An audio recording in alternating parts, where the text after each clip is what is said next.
Brother and sister veterans, we're here today with Eric Trump, and it's a great day. I want to make sure everybody knows that Admiral Kubik was with us from the very beginning. He was back in '16 and is a real warrior. I was so glad some of the Navy senior flag officers were standing up. That Flynn. Hey everybody, Brick Suit here. I am in a fabulous event for President Trump rally hosted by Turning Point Action. And I know we all love our veterans, but there's a group out there you really check out.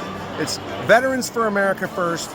They support all sorts of America First candidates, and they have a veteran focus that I'm sure you're going to like because we love our veterans. President Trump loves our veterans. Give them a look-see. Hey, what's up, man? It's 4G out of well. I want to give a shout out to Veterans of America, Veterans First. We need to put more respect on our veterans and not our illegal immigrants. Trump 2020. Hey folks, it's John Rich here, Veterans for Trump, incredible organization. We love our vets. Without men and women willing to sacrifice and die if necessary for our country, we wouldn't have a country. We all know that. Much respect and much love. God bless you. Perfect. Hey, Congressman Mike Collins here. Listen, a big shout out to Veterans for America First, organization out there doing great things, backing candidates and helping our veterans, people who really need your help and deserve all the gratitude. Debt we could never repay them. Thank you for what you're doing. Keep up the hard work.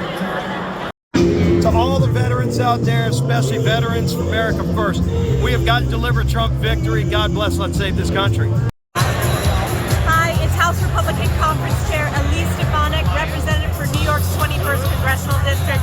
Thank you to Veterans for America First for all your hard work. We know that President Trump strongly supports our veterans, and our veterans must turn out to vote for him. Thank you very much. Let's save America. Hey, Georgia and Veterans for Donald J. Trump. You are the reason President Trump prioritizes the national security because we do not want to send our sons and daughters to fight another man's war anymore. You guys are the reason we are safe and secure in this country, and it's about time we put a commander-in-chief back in office to prioritize our veterans and our armed forces. Vote DJT. Hey everybody, it's former Congressman Doug Collins, also Colonel, United States Air Force Reserve. For our America First veterans out there, thank you for the service, thank you for the work. We got a lot of work ahead. You keep doing what you're doing, we always got your back. Hey, Congressman Jim Jordan here. Just want to say thank you for helping Veterans for America First and all the great work they're doing. And thank you for helping me in my campaign. You were my first endorsement, so too was Chairman Jordan. Let's get out of it. Thank you. Right now, we are in the presence of the President for the Veterans for America First, Robert Cornicelli. I said it? Yep. Did it! Anyway, everybody, we're in at the Gold Dome. We're down here at the Capitol in the state of Georgia to get an amendment put in as part of a law to protect law enforcement and the military. We're not going to be vague about it because we don't want anybody else to steal this idea, but great ideas come from great minds. And like I said, me boosting Robert up, I don't have to. Just his background alone, and when he starts speaking, he speaks with authority. So everybody, I want to introduce you, the President for the Veterans for America First, and he's going to introduce himself, and he's going to tell us a little bit why we at the Gold Dome in Atlanta. So thank you so much for having me. I love being on your show. It's really great, and I'm honored to be on your show. It's a privilege because you're really one of the frontline patriots who actually helped President Trump get in, helped Kemp get in, helped these senators get in, and without people like you, we're back under Democratic control, and that's not where we need to be.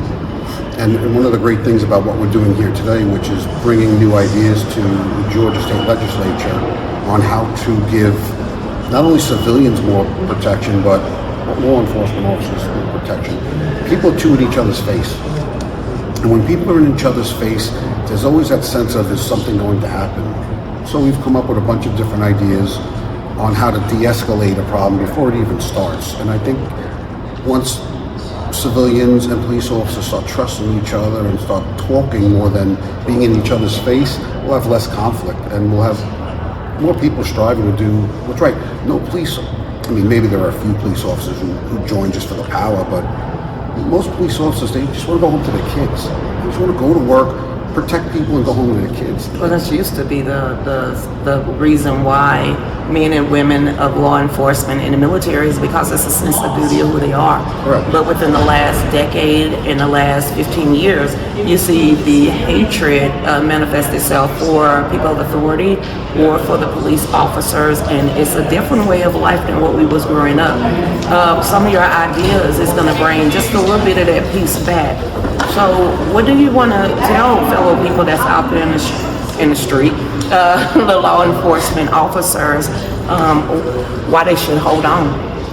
Veterans for America First, we are an advocacy group. We get nothing out of what we're doing other than the satisfaction of, we're all fighters. You know, I'm a retired Army infantry officer. I was a Navy veteran. I can't protect people. I can't help people anymore in that space. But here I can, and here you can, and here the rest of our team, we can fight the fights that we're able to fight, and we do it through Veterans for America First because it's a platform. But we get nothing. We're not a union. We're not a lobbying firm where you're getting paid. We're here to really get business done, and we're not just going to be a group that endorses candidates. We're going to be on the ground in the offices saying, hey, here's a bill, and we draft our own bills. We have our attorney, our chief counsel, Jared Craig, who goes through the existing ordinances, like the ordinance, the official code of Georgia, and find where we could put ideas into existing laws and make it easier for the elected officials to pass them, rather than them spending hours or days or weeks trying to find where can we get this done. We'll do it. So you're giving a voice to not only the veterans, but you're giving it a voice to the men and women that's out there on the beat cops or anything that's putting themselves first respond, because we are our very own first responders. But you're actually thinking of them first, and you're trying to get this implemented in the state of Georgia so it can be nationwide. Correct. We're going to do this in front of Congress for the federal officers. We're going to go state by state, county by county, but Georgia's a special place. They're very special legislators. They really care about their police officers. So we decided this is the place to go first. You have very good relationships with the elected officials here. Kartik does, Jared does, our whole team does, Frederick. I think it was a good place to start.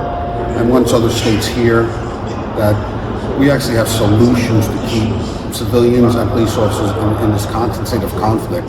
You know, people on the left love to say defund the police are enemies. We're here to say no, they're not. But let's get some space where we can talk. You know, a police officer doesn't, you know, we're creating ideas, but we're also giving solutions. I would say you are creating a solution that's not only going to help at the state and local level, but like you said, at the federal level. And I'm just going to be, because it's me, we don't need an outside police force, because our police force is actually going to be able to do their job without their hands being tied. And more people will want to become police officers knowing that they have more protection. Again. Knowing that they're not going to be, you know, I always wondered why in New York, if a cop arrests someone, immediately they go before a civilian complaint board. Like, a civilian doesn't understand what it's like to be a police officer, yet they're judging whether your actions were legit. You know, we need more retired police officers and people in that space to judge whether you acted properly or not, or improperly. So, listen, we're here to fight for law enforcement, veterans, disabled veterans, retirees from the military. And you're still standing up for the Constitution, even though you took that oath a long time ago. It's still embedded in you, because once this is placed in the law, it's another stepping stone of protecting the constitutionality of B cops, veterans, and even citizens of America. Yeah, the Constitution's the main document. Absolutely, and we're not we'll going to always lose defend it. it. So thank you so much. It was a pleasure being here. If you need I love us, your show. Please call us and we're there. You're always there. Absolutely. You're here. You in my state. Well, you in South Carolina, so that's my state too. Yeah, I love them both. Thank you so much. Look at Jared.